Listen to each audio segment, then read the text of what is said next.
Assalamualaikum warahmatullahi wabarakatuh. Untuk hari ini kita akan bahas Pickovian Tax.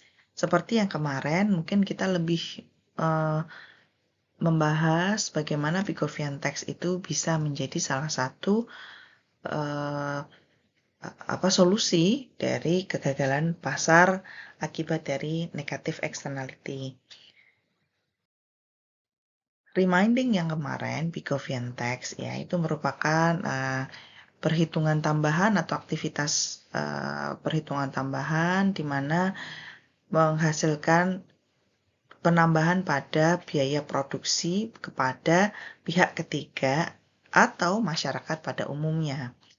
Nah, Pickovian Tax ini di setting untuk bisa uh, menjadi solusi permasalahan dari kegagalan pasar, di mana Pico mengatakan bahwa eksternalitas negatif dari suatu pasar ekonomi itu dapat mengakibatkan adanya ketidakseimbangan pada pasar, ya, sehingga produsen dan konsumen tidak bisa memberikan atau menghitung semua biaya pada produksi. Tetapi Pickovian Tax ini memiliki ada pro dan kontranya.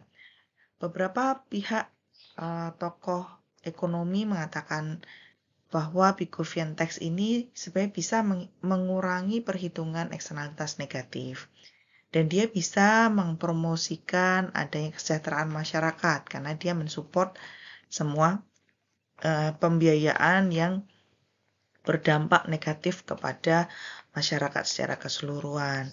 Dan itu juga bisa meningkatkan penerimaan pajak negara gitu ya. Tetapi ada yang punya pemikiran berbeda bahwa Pickovian Tax atau pajak Pickovian ini sebenarnya cara menghitungnya itu secara tepatnya itu akan sulit.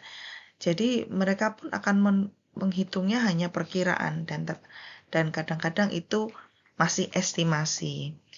Jadi kalau menghitung pajak dengan estimasi, kemungkinan adanya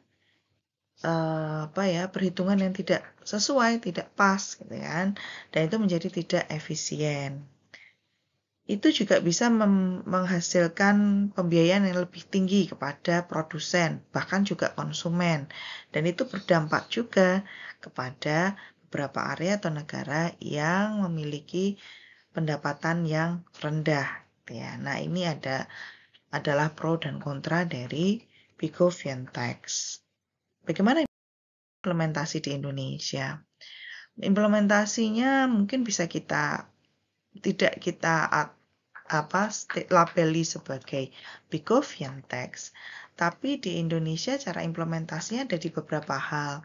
Contohnya kalau kalian masih ingat, ya Indonesia ini dulu pernah akan mengharmonisasikan pajak namanya PPNBM, di mana itu pajak itu diberikan kepada mobil ataupun transportasi yang menghasilkan CO2 lebih banyak dibandingkan yang lain, khususnya mobil-mobil lebih yang keluaran tahun yang sudah berumur lebih dari 20 tahun atau 10 tahun ya saya lupa 10 tahun atau 20 tahun dia akan menghasilkan emisi CO2 yang lebih besar dan itulah Pickovian Tax mulai dihitung di situ sehingga dari Kemenkeu menghitung harmonisasi pajak tersebut.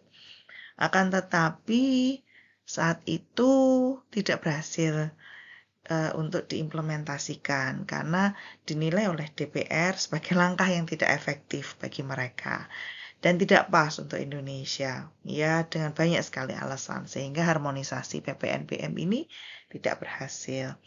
Sebenarnya untuk PPNBM ini menarik sekali ya, Pickovian Tax ini menarik sekali.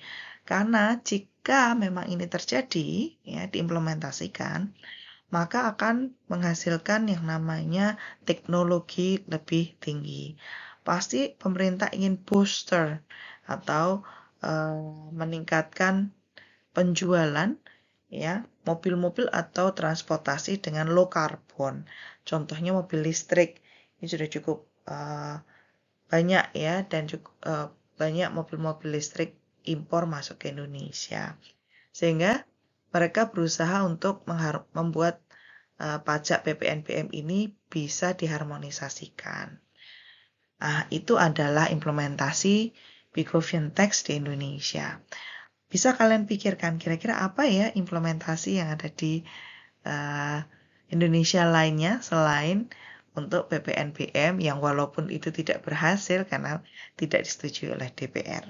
Baik, silahkan kalian pikirkan. Nanti setelah ini kalian bisa mengerjakan penugasan yang diberikan oleh saya melalui My Class. Terima kasih. Wassalamualaikum warahmatullahi wabarakatuh.